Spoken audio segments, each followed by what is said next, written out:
everyone, welcome back to my channel. In today's video, we'll be talking about how to write content briefs. So when I started out as a writer, the way I operated was tell me the topic, show me some of your other content pieces, and tell me the angle that you want me to take. And I was very sure that the first draft that I submitted was 90% close to what the client had in their minds. Because I would typically go back and research a lot on what the client's product is about, what are the other content pieces that they have to figure out, the voice and tone, what are the SEO things I have to include, what is the angle that I have to take and how that ties back to their product, etc., etc. But when I became a marketing manager in-house at a company, my role changed.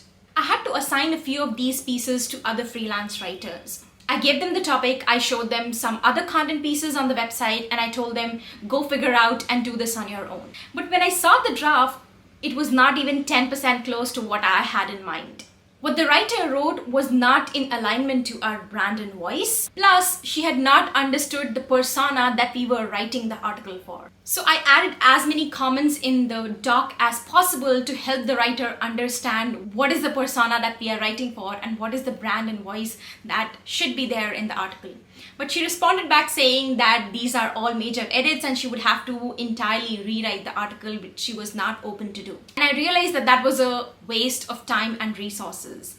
And the way I operated was not the way other writers operated. After that, I also had a lot of bad experiences where I got writers on call and I tried to explain them our brand and tone, the keywords I wanted them to include, the angle that I wanted them to take, but they would often not take notes or they would forget some things and it would not work out well. From there on, I have come up with a content brief that works for all my writers, and using that, even an average writer can get me 65% to 70% close to what I want the write-up to be. And in this video, I'm going to walk you through that. So let's get started. The first thing you have to consider when you're writing a content brief is, what are your goals with the content? Is it an SEO piece? Is it a thought leadership article? Or are you repurposing content for different channels on social media? For the purposes of simplicity, we'll just cover SEO briefs in this video. But if you want me to help you understand how to write briefs for thought leadership pieces or repurposing content, comment guides below. And if I see more than 10 such comments in the comment section, I'll make separate videos on them. Some of you watching these videos might not even like to write content briefs, but maybe you're forced to do that, or maybe you've run into some problems. One of the major reasons writers don't want to do briefs is because they feel that it's too constraining. They think that what they'll start with is different from what they end up writing in the draft.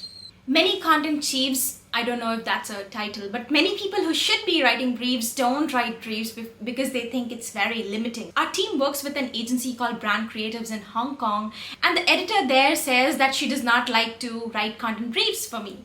And when I heard this, my first idea was maybe she's lazy and does not want to do this work on her own. But then I actually saw that she believed that content briefs are limiting, because every time something went wrong, she used to say, this is why I say, don't stick to content briefs. It's very constraining. It's very limiting. And that's just not the way it works. I think content briefs go wrong because you leave too much room for wiggle and there is no set or defined process for the way you write briefs. If you just have a topic in hand, then of course there are a million different directions in which you can take the topic. But there are certain parameters or factors you need to consider before writing any piece of content. I also know that people asking me this are often newbie writers or clients who don't have a clear idea of what they are about, who is it that they serve, etc. But even if you're not in that position, here are those factors, and here's how you get started with writing content briefs. The first is product-led storytelling. So you must have heard of product-led word mostly with growth. People say that we are a product-led company, which means it's a try before you buy model, where you can experience the product before you decide to make a purchase. And product-led storytelling is this concept by Victor Dow, which says that using your content, you can actually make people experience your product and get them to buy it. And as strange as it may sound, it's actually a thing. If you've heard of Ahrefs, the SEO tool, then you know that every piece of content they put out is how you can do SEO using their tool. That is, they teach customers how to use the tool even before they have opted it, and in the process, get them to see the capabilities of the tool. So with whatever you're writing, consider the product first. but you have to think about how you can get customers from point A to point B using your product. For one of our clients in video, we wrote an article on a fairly common topic of what is digital marketing and how to do that in 2022. And in video is a video editing solution. So anyone looking at that topic would say, oh, I don't know how this is related. Okay, another general post out there. But if you look at it closely, we have not regurgitated anything that the top 10 SERPs mention. Yes, the advice inside of the guide is about optimizing your websites, using social media, running ads, etc. because those keywords had to be included in the article, but inside of each of those sections, it's not just how to optimize a website. It is about how you can optimize a website using video. And not about using social media, but more about how you can use YouTube Shorts and TikTok for your content and why short videos are the vogue now. Plus, every step has templates that you can use and get started with right away. So think about the product you have, and that will help you narrow down your focus. We'll see how this applies in an actual content brief, but let's discuss the other points first. The second is search intent. Thinking that search intent just means that you have to check whether the article you have to write is informational, navigational, transactional, etc. is a very outdated way to look at it. Anyone can Google that information and find out what is the format of content they have to follow. What you need to look at is SERP positioning. Look at the article that has stayed at the top for the longest period of time and see what is the format of content that piece follows. Is it a listicle or a step-by-step guide? As for finding out which article has stayed on the top, I like to use Ahrefs.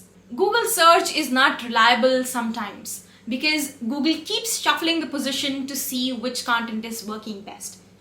And Ahrefs will actually be able to give you the data over a longer enough period of time to tell you which content is the best performing. So if you look at salaries of engineers, first of all, engineers can mean a lot of things, but based on past searches, Google already knows what type of engineer you mean.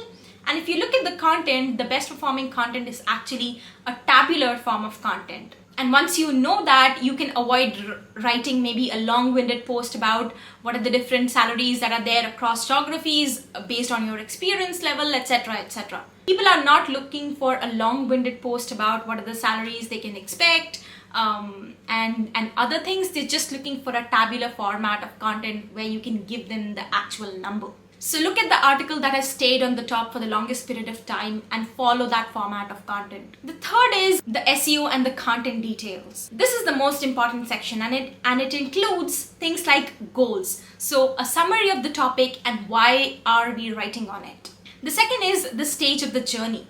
What stage of journey are customers in when they are looking for this topic? Is it more about educating the reader or is it more about informing them of our product when they are evaluating different options? This section is important to help you understand how much of product you have to inject inside of the article and how aware are customers when they are looking for this keyword. The third is competition. So mention all the competitors that you have so that the writer can make sure that they don't link to these sites when they are writing out the draft.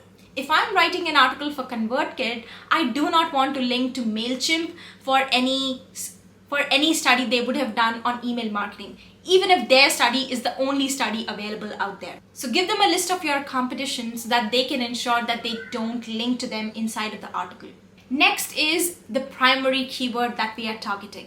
If the writer is not an SEO person, then you might also give him or her specific instructions on how many times you want the keyword included and how exactly that has to be done in different sections. Related to this is also the secondary keyword section where you give a list of other keywords using tools like MarketMuse and ClearScope. These are the H2s and H3s inside of the article that you want included. Next is SEO gaps. Your content cannot just be a regurgitation of what's there in the top 10 blogs. How you will ensure that your content fills the content gaps that are there in the topic and cover commonly asked questions that are not covered in the first page of Google. If you're using a tool like MarketMuse, it's going to give you all that information. You can also look at people also ask tab and the suggested topics section at the bottom of the page to figure out these gaps. I also like to look at categories in the image sections to make sure that I've covered most of the things that people are searching about when looking at that query. Last and finally, you want to tell the writer what is the call to action they have to include in the article. And this is also related to the stage of the buying journey. What are the next steps that you want the reader to take? Do you want them to consume more content and move them ahead in the buying process, or do you want them to sign up for a demo? Whatever it is, specify that in the call to action column. This does not have to be a line at the end of the article only. It can be sprinkled throughout the article. This can also include internal links and external links that you want the writer to include in the article. I also like to include style guides in all my content briefs so that the writer knows how we write numbers inside of the content. Do we use small case for titles? How do we include images? What is the formatting the content has to be given, etc. I have one doc that I use all the time. I just copy paste the same doc when I'm starting with a new client and make changes specific to that client in that doc. I'll link that standard doc that I use in the comments below. You can copy that and make changes for yourself. The next thing you have to look for is the angle that you'll take. So think about how is your content unique. Not from an SEO standpoint, but more from an editorial standpoint. What is the different take you have on the subject that's different from your competitors out there? A lot of this is going to revolve around your positioning. How do you speak about your product in the market and how it's different from the other competitors out there? What I do with almost all my clients is also running subject matter interviews, and I ask the experts about what is the goal that you want the content to have and what is a unique take we can give to the subject. These are both people in-house inside of the company and also people that I reach out to on social media channels. With brands that have a very differentiating proposition, it's very easy because again, it helps you narrow down the focus and constricts the room you have to wiggle. Otherwise, there's a million different directions in which you can take the topic. Again, I'm putting out a separate video on how to conduct subject matter interviews. So if you're interested in that, make sure that you subscribe and hit the notification bell to be notified when that video is live. The fifth thing that you need to look out for is the persona. So you need to consider who you're selling to and what are the dreams, desires, and fears of the person you're writing the article for. I wrote an article on time management style for an agency which still ranks in the featured snippet, but I wasn't very clear on who I should write the article for.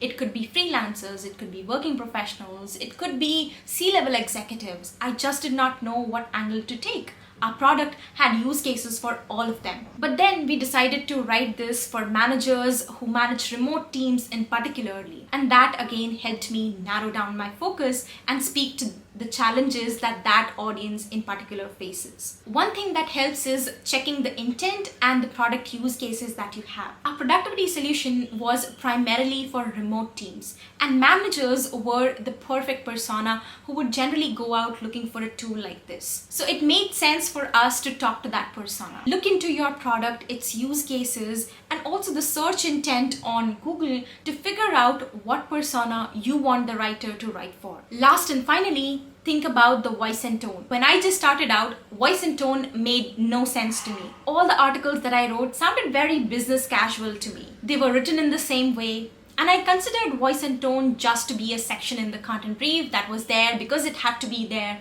and I just skipped over it. But that was until I came across the articles of ClickUp. It was unlike any other blogs I had read till that point.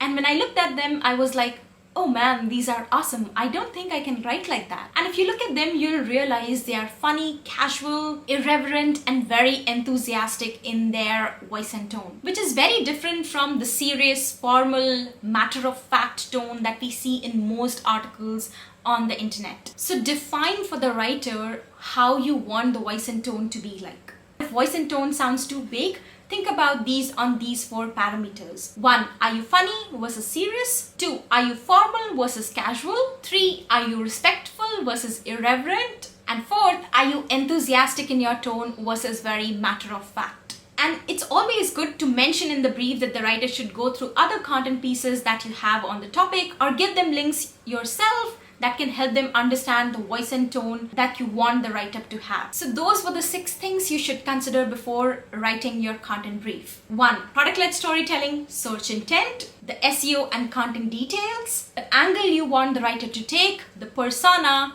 and the voice and tone. Now let's look at how all of these things will be put in a content brief and how an actual brief looks like. So I was writing my own brief out, then halfway through the process realized that I'm not sure based on the NDA if I can share the brief here in the video.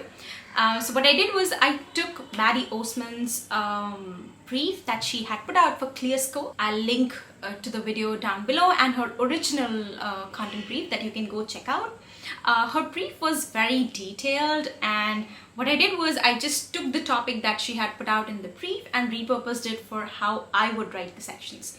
So let's look at how it's actually put. The first is the section on the name of the document. I don't have this section anymore, but because I really like how she had put it, so I decided to keep this in the doc. How I used to name my articles was the client, the topic, and the date. She's put the type here. Again, I have a separate video that I'm releasing on naming mechanics and the factors that you need to consider before you decide how you should name your documents. Because when you have a lot of content out there, it sometimes becomes difficult on how to organize and keep all of them together for later reference. So the first section is on the document naming mechanics, and then there are the administrative details on when's the due date, who it's being assigned to, and when we want the article completed, and what's the priority level of the content. Then there are the guidelines. So the first is the topic. This is not the editorial or the SEO headline that we have. This is important to remember. The topic is just an explanation of what we are writing and why we are writing. I usually like to again keep it a little bit more detailed and talk about how this topic came up and why we need to again prioritize this. The first thing we write is again the product-led story. Here Maddie has clearly stated the point of view that we need to take and how it's relevant for the ClearScope audience. The second is the intent, which is what are searchers looking for, and based on that, what is the type of content that we need to write, the format of the content, and the word count that we need to have. The word count that's put here is the ClearScope word count that's suggested by the tool, and not necessarily an average of the word count of the top 10 blogs. Okay. The next section is on SEO and content. The first section is on goals. A lot of the details that Maddie has included in this section is something that I would have at the start, establishing why this keyword is important at the moment and why we are writing about it, but she's included in the goal section. You can do it whatever way is more comfortable with you. The second is the stage in the buyer's journey. So she has mentioned this content as middle of the funnel content piece, and again explained why that is so. Then there is the competition, the other tools that are out there in the market, and websites that we don't want to link to in our draft maybe. And then there is the primary keyword. I also like to include a screenshot of Ahrefs and and maybe even give a list of the top 10 ranking blogs based on the tool that are ranking in the United States. Then there are the secondary keywords. Again, whatever SEO tool you use to do your research is absolutely fine. ClearScope usually gives you a long list of secondary keywords that you can include, the different keywords you can include in your headings, and the different keywords you can include in your body. You don't necessarily have to go so much in depth. Again, whatever tool you use works fine. Then there are the questions to answer. So this is again something given by ClearScope. Again, I like to usually look at the Google results and take my questions from there. She's also included keywords that competitors are ranking for. This is something that you can get from Ahrefs as well, and then a small section on how you can rank for featured snippets. Then there are the H2s that you have to cover. Again, this is SEO H2s that are being listed, and ClearScope gives you that list or those suggestions that you can include. And then there are the content gaps. I like to use Market Muse for this section because it gives you again a clear idea of the questions people are asking that articles in the first page of Google haven't necessarily answered.